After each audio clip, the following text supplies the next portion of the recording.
True Crime South Africa is published in conjunction with Arena Holdings, publishers of Times Live, Business Live, Sowetan Live, and others. The opinions expressed in this podcast do not necessarily represent the views of Arena Holdings and its affiliates.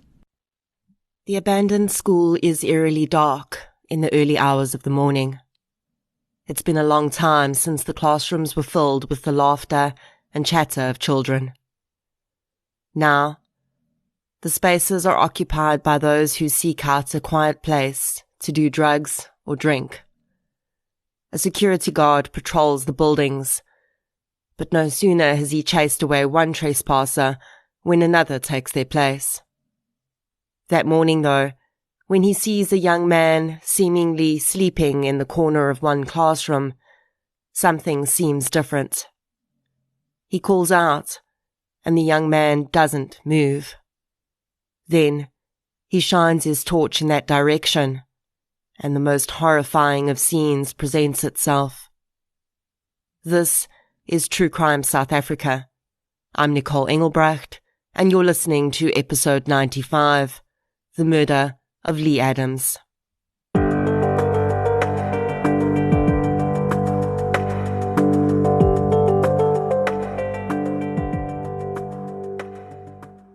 This episode is sponsored by Just Wellness.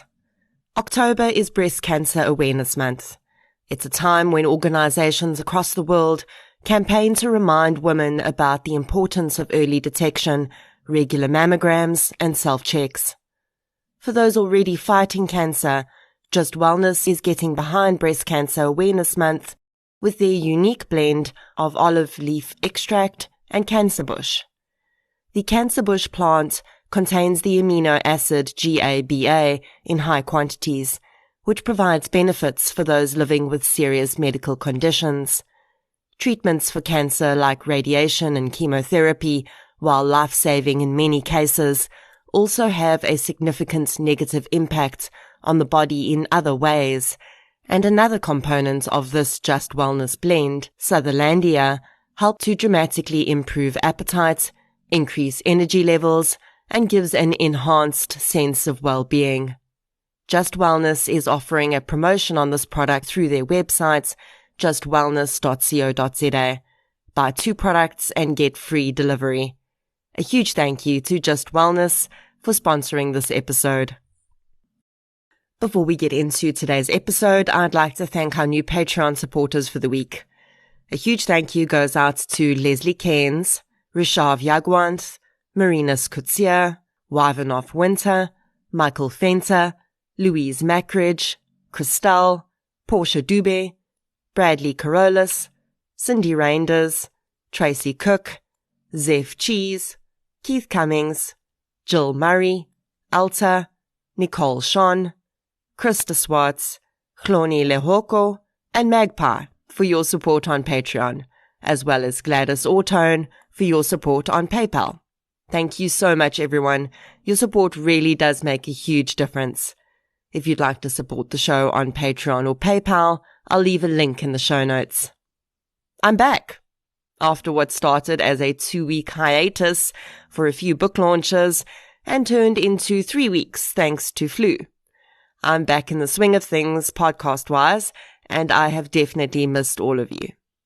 I must say that it really was awesome to meet all those listeners who came out to the book launches in Johannesburg and Cape Town, and the support everyone showed was just phenomenal. Samurai Sword Murder, the Mornay Harmster story, is in all bookstores now, and it can be purchased online too. The ebook is already available, and the audiobook will be released soon. I'll be planning on more book launches and signing events across the country, so if you missed out, keep an eye on social media for those events. I'd love to meet you and sign your copy of the book. I must say I didn't realize how much I would enjoy doing these live events, and I think I might like to do something like that for the podcast in the future. Let me know if that's something you'd like to. It's good to be back. And now, on with today's episode. I first came across Lee's case when I was helping a television production company to produce a series on South African crimes in which occult-related activity had been claimed as a motive. I had the pleasure of chatting with Lee's mom by text, and the pain of her loss, even almost 10 years later, is still palpable. The circumstances of Lee's murder were horrific, and I must warn you that this episode contains details of gruesome injuries to essentially a child, because Lee was only 15 years old when he was murdered. The occult allegations in this case took several forms, and the defendant would attempt to use many different excuses to explain away his behavior. The interesting thing is, though, that the actual motive really was occult-related to some extent, just not in the way you'd think. In researching this case, I used an episode of Opsia Spoor, documents and statements that I was able to source, and media articles. So let's get into episode 95, The Murder of Lee Adams. The following episode may contain sensitive material, including descriptions of violence, sexual assault, or graphic descriptions of injuries to victims. If you feel you may be triggered by such material, please consider this before accessing our content. To access trauma counseling or services, please see the helpline information on our show notes. Gaynor Adams fell pregnant with Lee when she was just 19 years old. Although she and the child's father, Dion, did not stay together, Gaynor says that she and Lee instantly bonded, and for a long time until she met her first husband, it was just her and Lee against the world. When Lee was still very little, Gaynor met and married her first husband, and she would have another son from this marriage, who she called Zion. Sadly, Gaynor says that this marriage, which lasted 11 years, was very toxic, and in Lee's early teens, she divorced his stepfather, and Gaynor was once again a single mom. In 2013, Gaynor and her 2 sons were living in Ravensmead in Cape Town. The suburb is close to Belleville. The neighbourhood houses mainly families, despite being on the edge of several industrial areas, but like many other Cape Town suburbs, it has become ravaged by gang violence, and mothers know that the safest place for their children is at home as much as possible. Lee had a close-knit group of friends.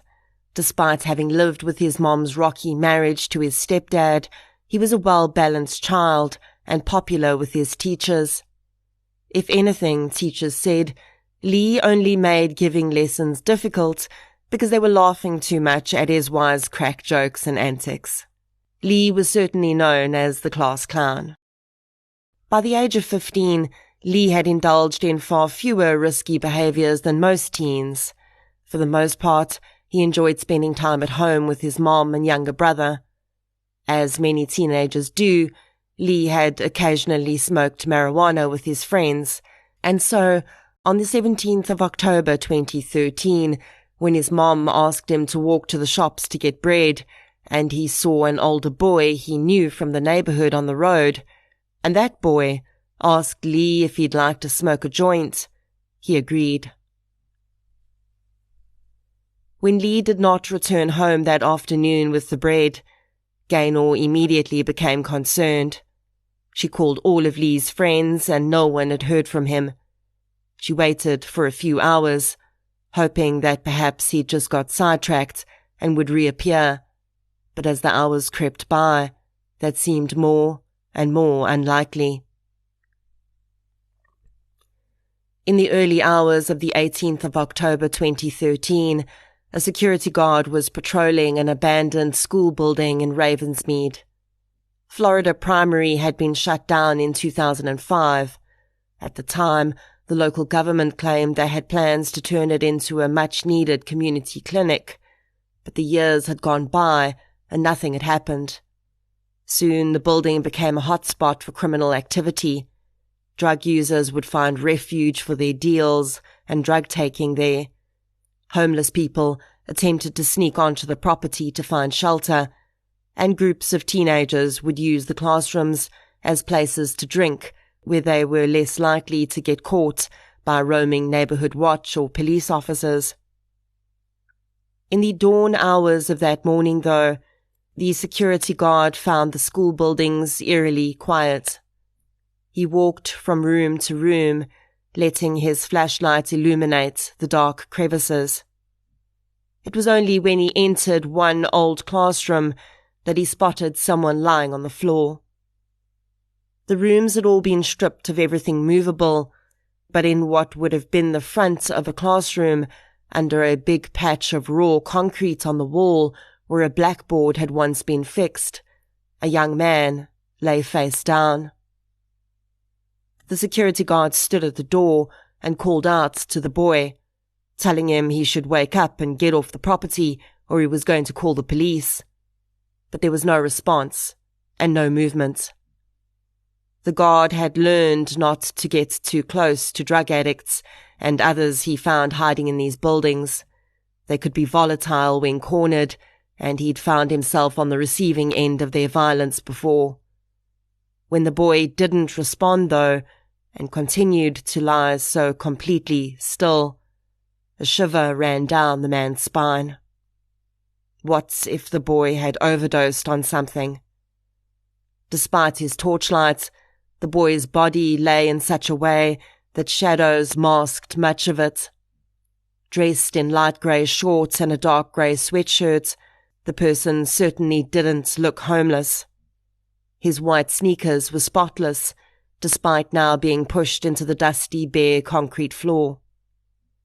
It was then that the man noticed that the boy's legs were twisted beneath him at an odd, uncomfortable angle.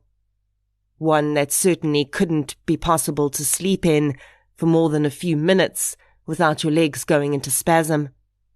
He inched closer. Around the boy lay piles of white electrical wire, which had probably been pulled out of the wall or floor when the classrooms were stripped. Some of the white cable was tinged, though, with red.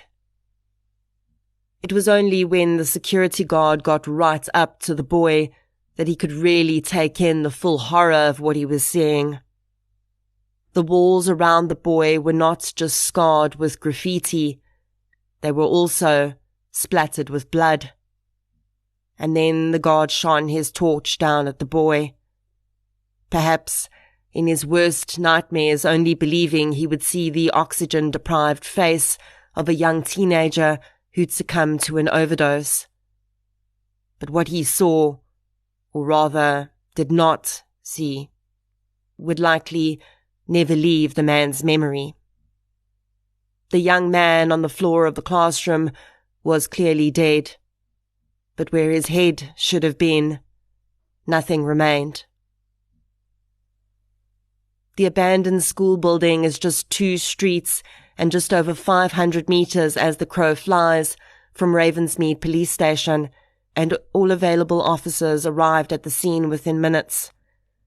The security guard's horrifying message about the circumstances around what he just found made all officers on duty aware that this was a violent crime that was very different from those they usually saw.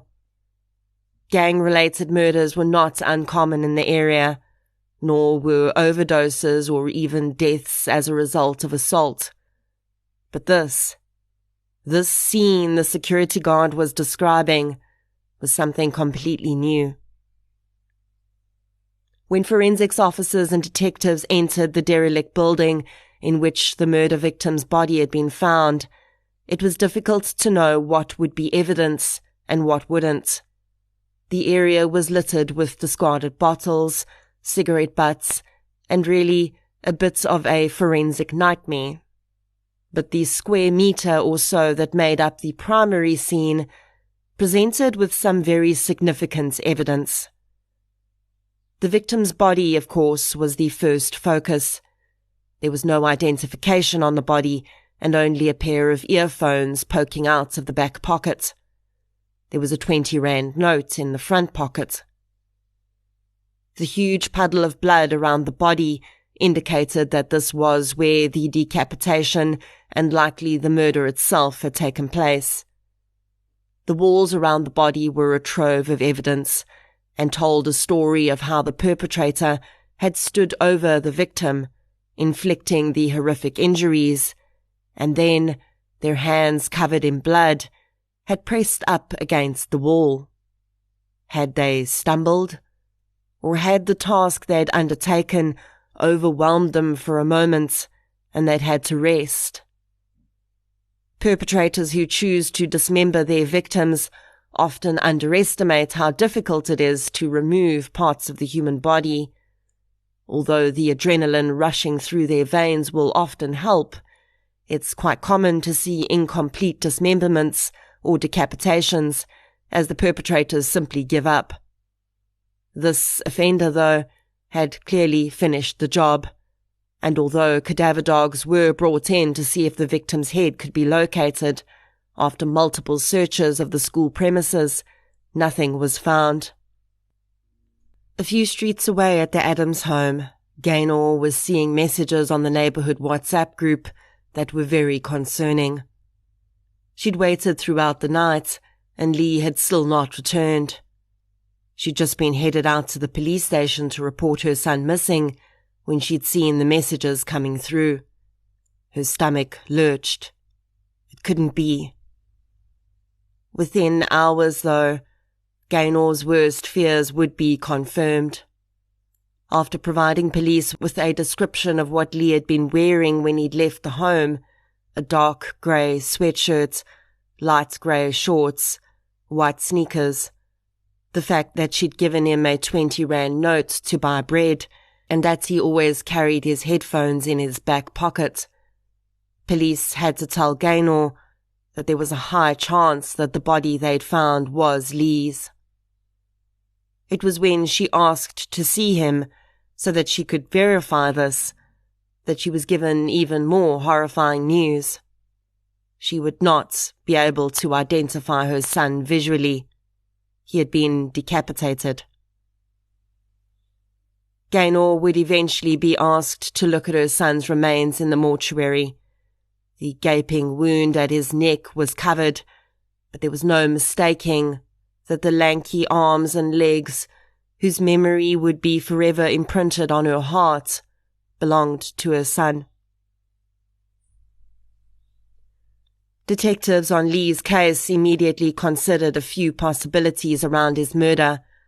Although the decapitation was not normal gang behavior, there was still a possibility that the murder had been carried out to send some kind of message.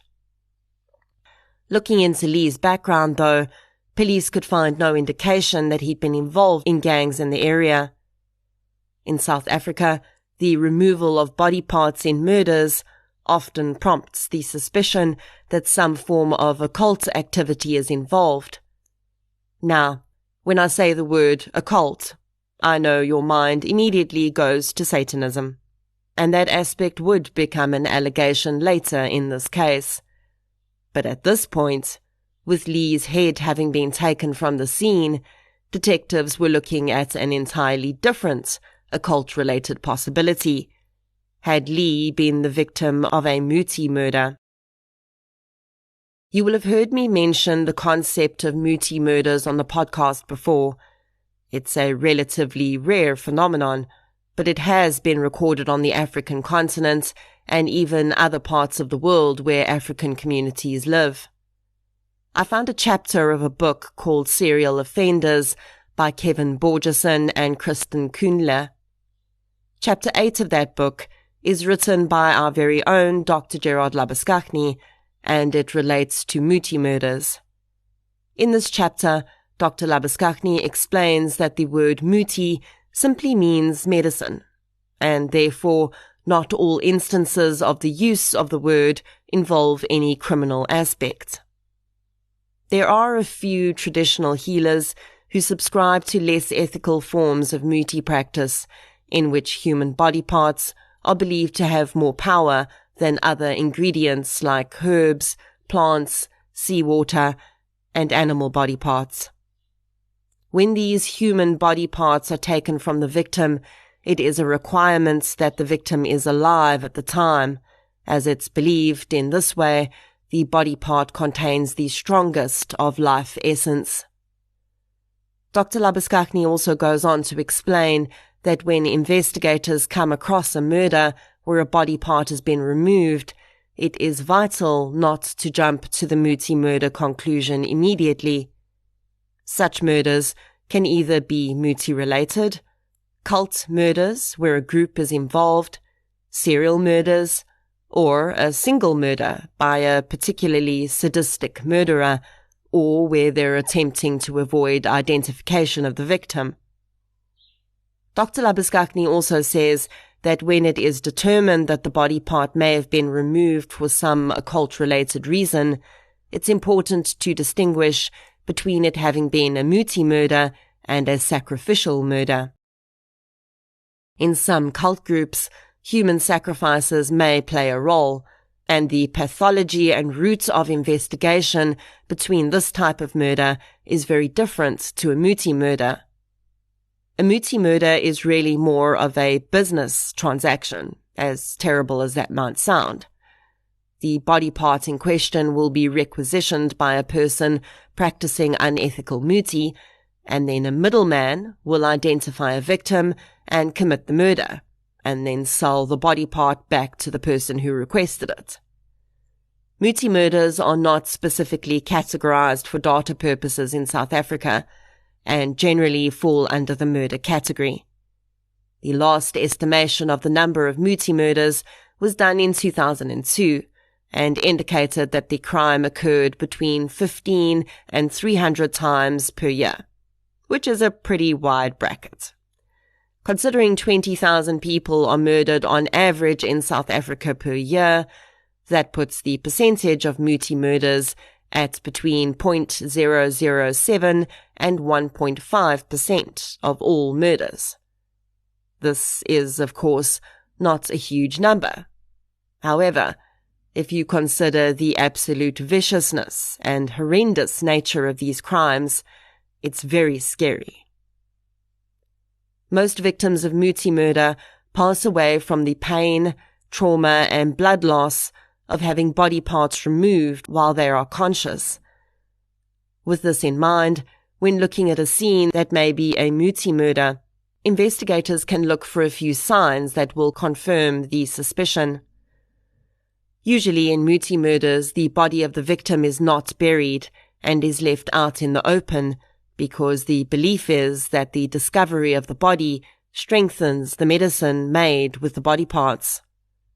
Often the body may be left near water, but this is not always the case.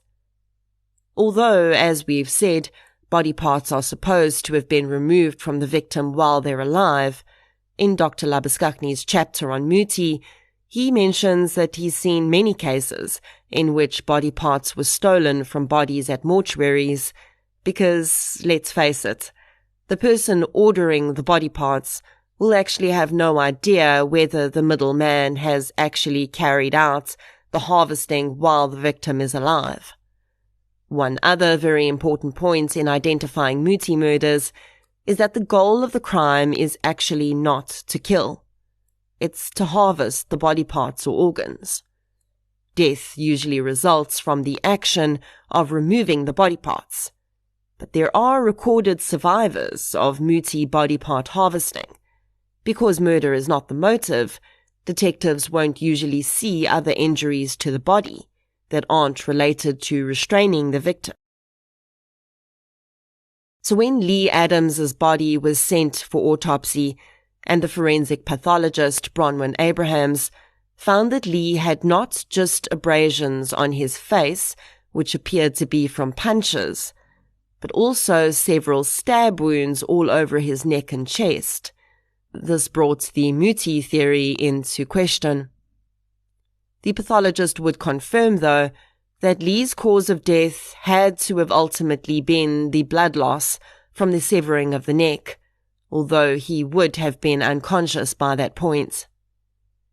These other injuries did make detectives wonder if this had really been a Muti murder.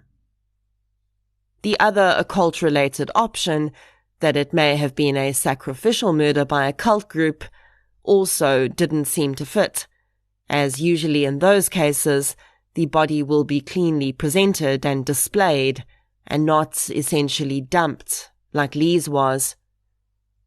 In the early hours after Lee's body was recovered, detectives had interviewed his mother and brother, and then started talking to his friends and residents who lived along the path to the shop Lee would have been headed to when he disappeared. Soon, one young man came forward who would give police a huge lead. Bryant Manasseh knew Lee Adams from school, and he also knew the young man he'd seen him with on the day Lee had disappeared. That person, Bryant said, was 17-year-old Alyar Swartz. But it wasn't just that he'd seen Swartz with Lee that day. There was something else, too. Bryant Manasseh claimed that he'd overheard Swartz telling someone else that he could earn 5,000 rand by selling body parts, and he'd approached Bryant on several occasions, asking him to arrange to bring a friend to the park because he needed someone to do something for him. On the 19th of October, police descended on the home of Alyar Swartz. The young man was arrested, and as his shocked mother watched on, the home was searched, and dogs were brought in to search the premises too. In Swartz's bedroom, police found 2 knives and a machete under his bed. Testing would later confirm that Lee Adams's blood was on the implements. Cadaver dogs searched the property. They first alerted on Swartz's bedroom, and then led officers out into the backyard. Under a tree, a disturbed patch of earth caught the dog's attention. When forensics teams slowly started to dig, they unearthed a plastic bag, and inside was a human head. With the horrific discovery, Alyar Swartz was charged with the murder of Lee Adams. Despite the mountain of evidence against him, Swartz insisted he was innocent. He claimed he hadn't even seen Lee on the day he went missing and was murdered. Swartz's horrified mother could not account for his whereabouts on the evening of the 17th.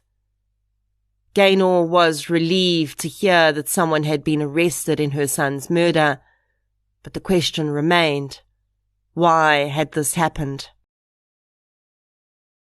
With Swartz in custody, detectives set about comparing the finger and palm prints found on the scene with their suspect. Warrant Officer Becker was the officer who undertook the analysis of the blood transfer found at the scene. The marks found in blood on the walls around Lee's body are referred to as transfer patterns, and the science used to analyze them is called comparative friction ridge analysis, or ridgeology. The friction ridges on your skin refers to the skin that is present along the lengths of the fingers, across the palms of the hands, and on the soles of the feet. The skin contains raised ridges and recessed furrows that are used for gripping and other mechanical motions. So when our hands are covered in a substance, blood in this case, and we touch a surface, the patterns left behind on the surface will be from your friction ridges. And this is what Warrant Officer Becker was looking at the scene of Lee's murder. The first transfer pattern Becker looked at was from a right hand. Here the offender had clearly leaned against the wall after his right hand was covered in blood. If you're near a wall right now, pretend you suddenly need to rest and lean against it, and do so using your right hand. Without thinking about it too much, notice how your hand naturally touches the wall. It's hardly ever a flat hand.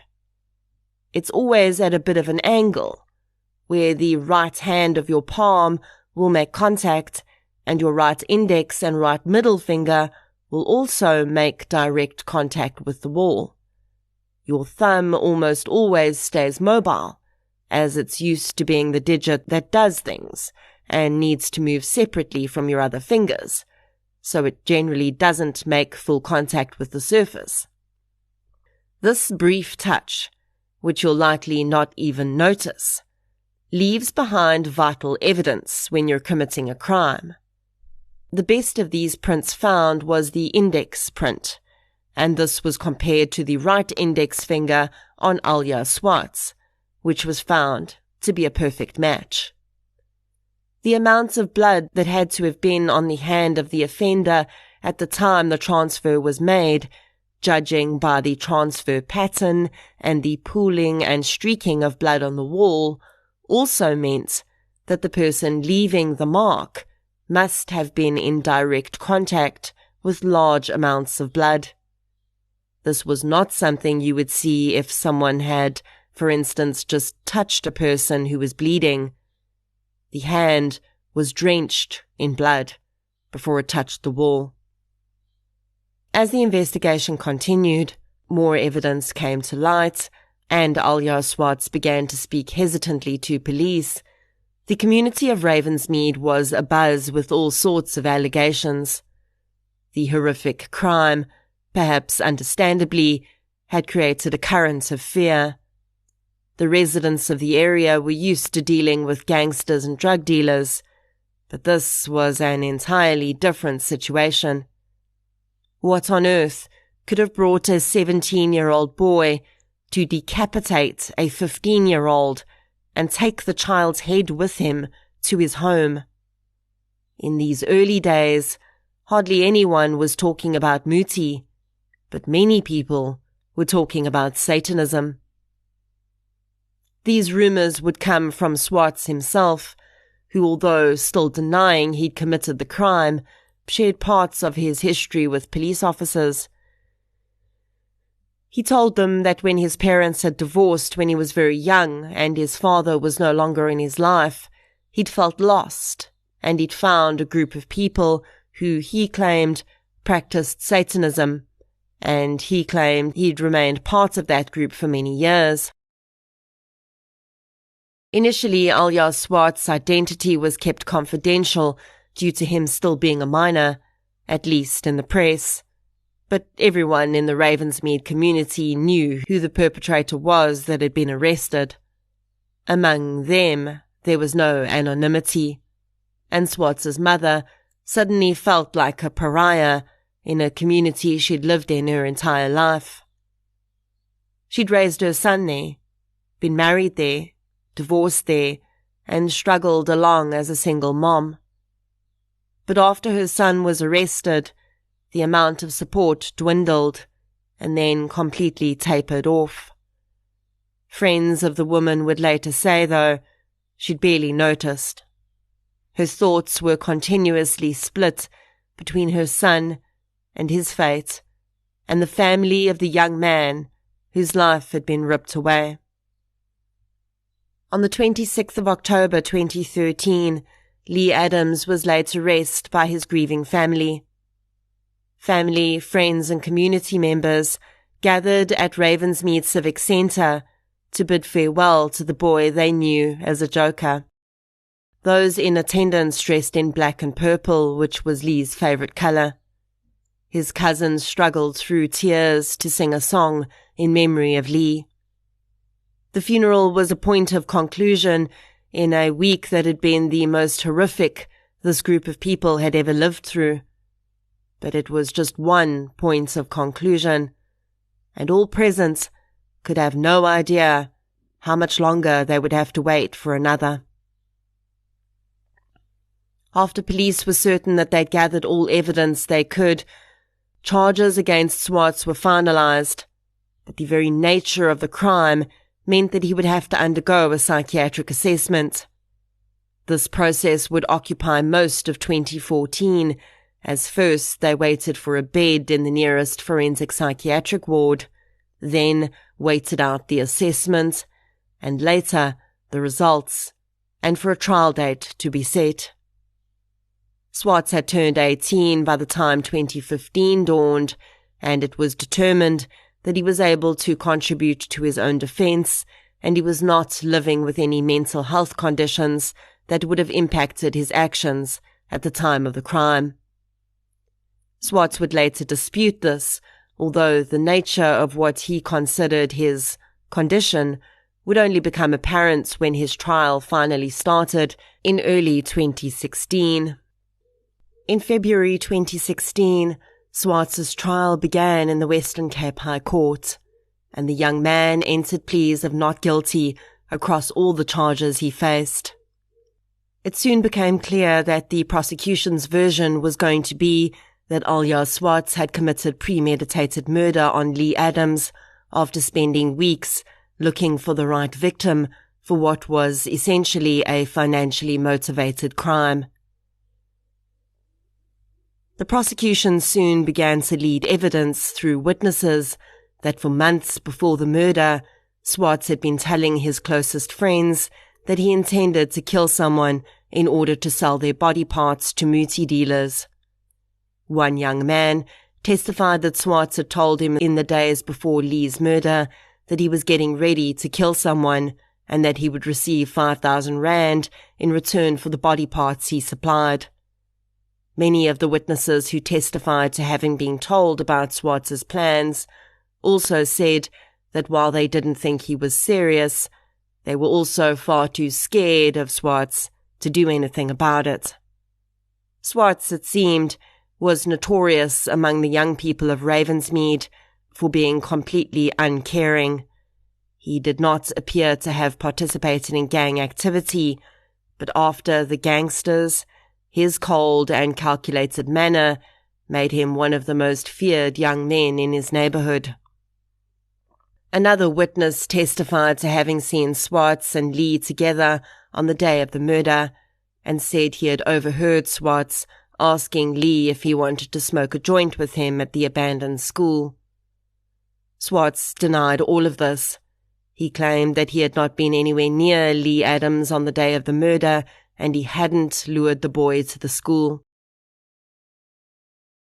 In the 3 years between when Lee had been murdered and when the trial of his accused murderer had started, Gaynor Adams had met and married someone new.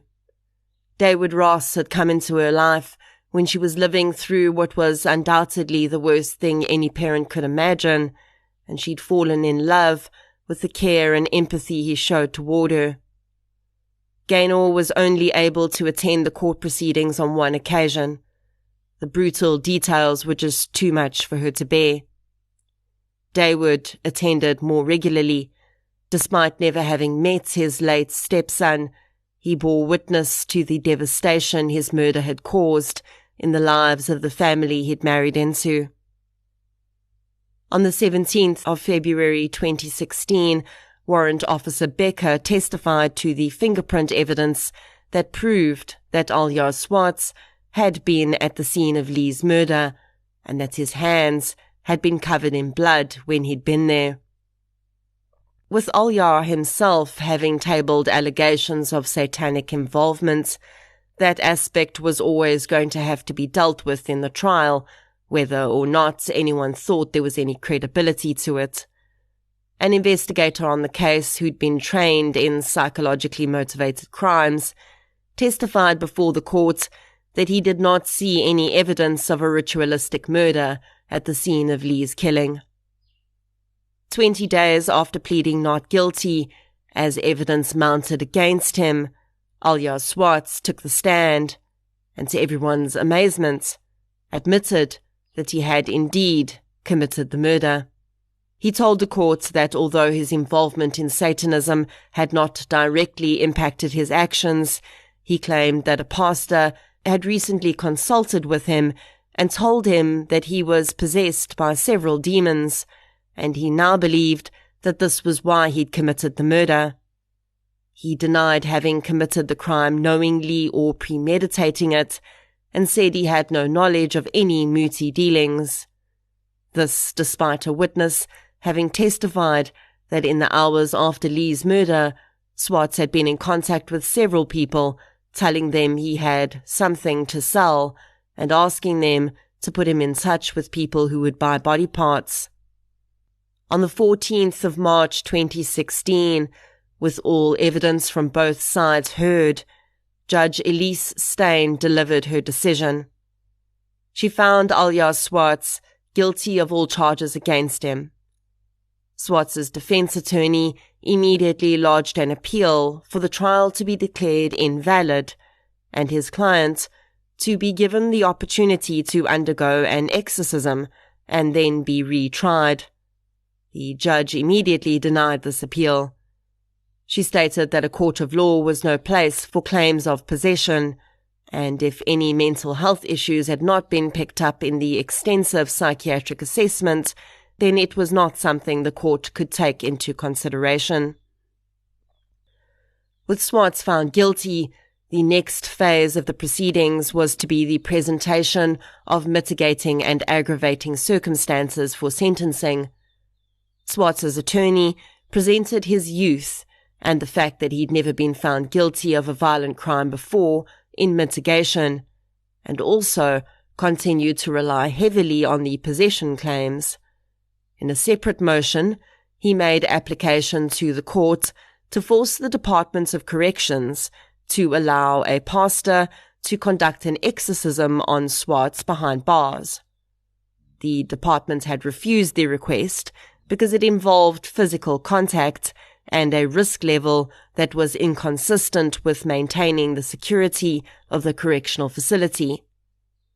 This motion was also denied, but a few days later, the pastor in question spoke to the media and said that he'd found a way to conduct a remote exorcism, and he'd managed to exorcise Swartz completely of all the demons that had been possessing him. I do hope that this gentleman was able to formalize that practice, because I feel like we started doing everything remotely during the pandemic, so that type of service would have been really useful. I digress.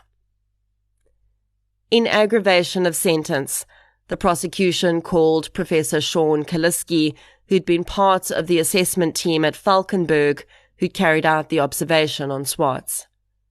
Kaliski told the court that Swartz presented with very strong psychopathic personality traits. After assessing the level of violence involved in Lee Adams's murder, Kaliski told the court that there were 3 types of people who could carry out the actions he saw represented in the crime. The first was someone who'd been indoctrinated into an extremist organization like ISIS. The second was a person who was in a psychotic state at the time of the crime. And the third was a psychopath. Since there was no evidence that Swartz had been indoctrinated into anything, nor that he'd experienced clinical psychosis, psychopathy was the only explanation. He'd also picked up strong psychopathic tendencies in other tests he'd done. Kaliski said, quote, "I just think he has very strong psychopathic traits. He is remorseless and has a superficial emotional life.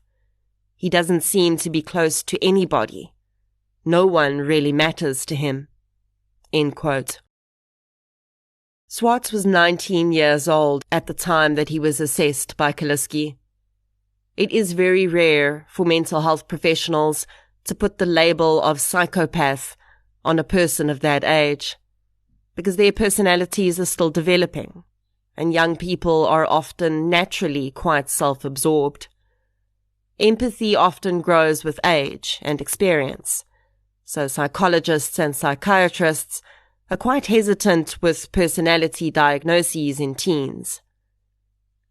So for a professional like Kaliski to warn the court that Swartz was a dangerous individual was quite compelling.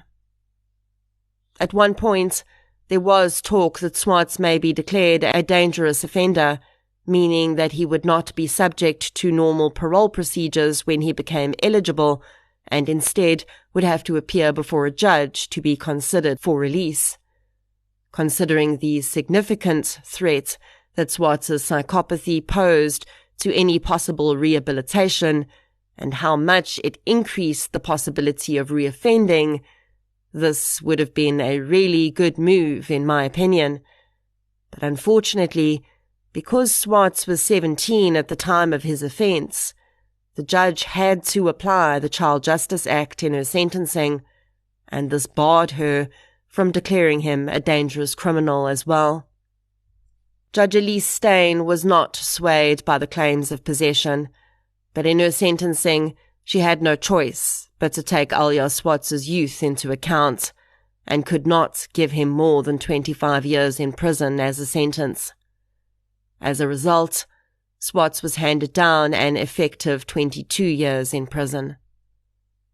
Lee Adams's family was not happy with the sentence, and I think understandably so. Swartz had spent almost the entire trial denying he'd even been at the scene of Lee's murder. Then he eventually admitted he had done it, but claimed he'd been possessed. During sentencing, when it became clear that wasn't working, he shifted to admitting that he had been drawn into the idea of committing a murder for multi-trade purposes. Even then, though, he did not share the full truth. He still insisted that he was being driven by some uncontrollable external force. He did not take full responsibility for what he had done.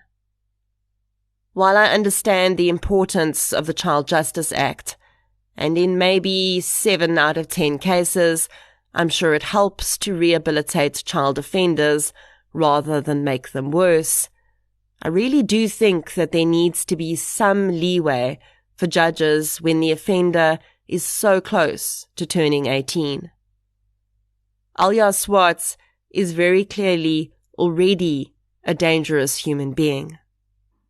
His level of diagnosable psychopathy in his teenage years has to make you wonder what he'll be like when he's an adult, having lived in the prison system for 22 years. It's actually a terrifying thought. And there's another thing that bugs me about this case, and that is that the Adams family was surprised by the sentence.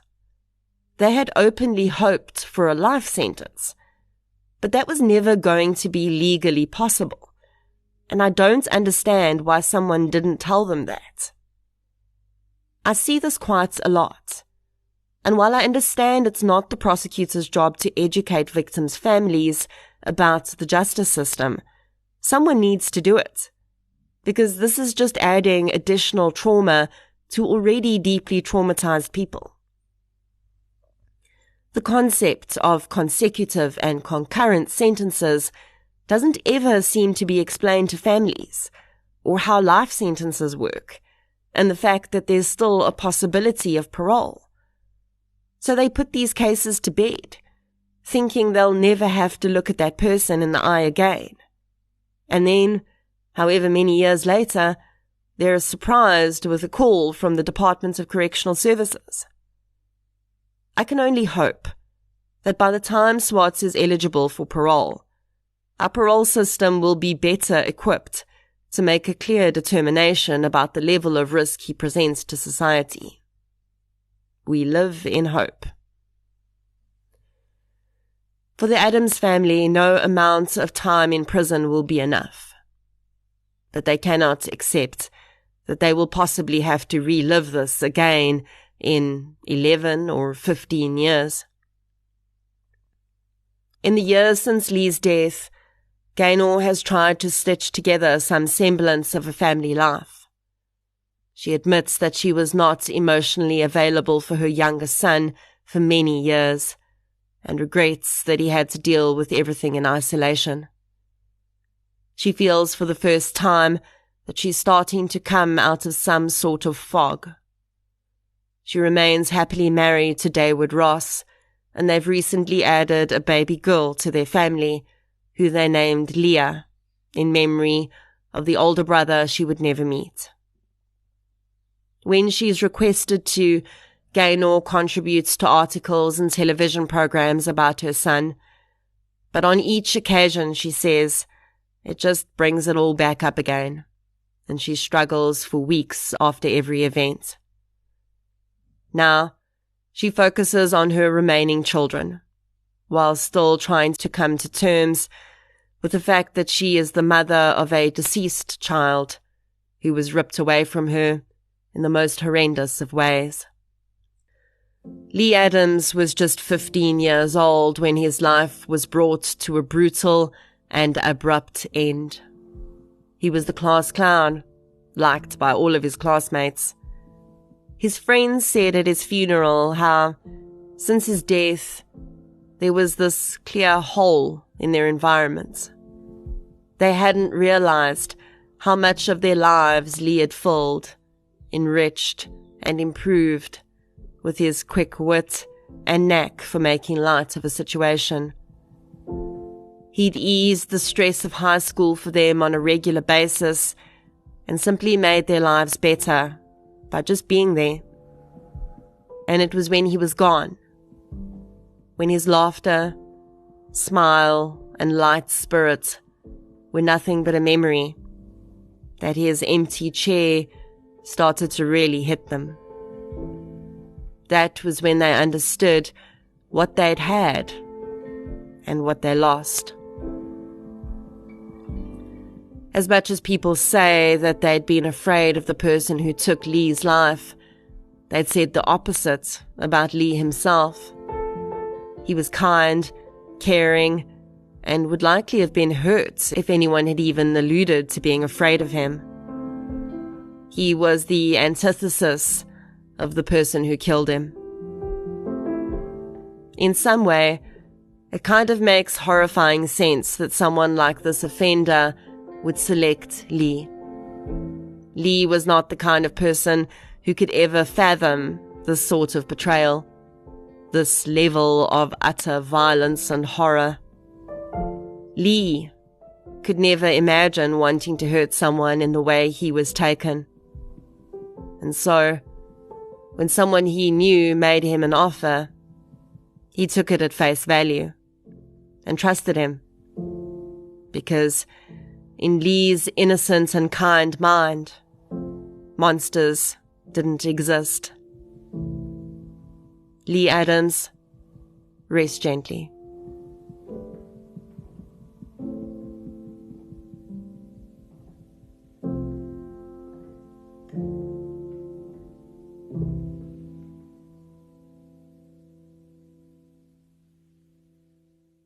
Thank you for listening to episode 95, The Murder of Lee Adams. If you'd like to hear more victim-focused true crime content, please subscribe to True Crime South Africa on the platform you're using to listen right now. If you're looking for something still related to real-life stories, but often with a more positive slant, you can check out my new podcast series, I Lived Through This. You can follow both podcasts on social media. We're on Facebook, Twitter, and Instagram. I'll be back next week with another episode. Until then, thank you for your support, and I'll chat to you soon.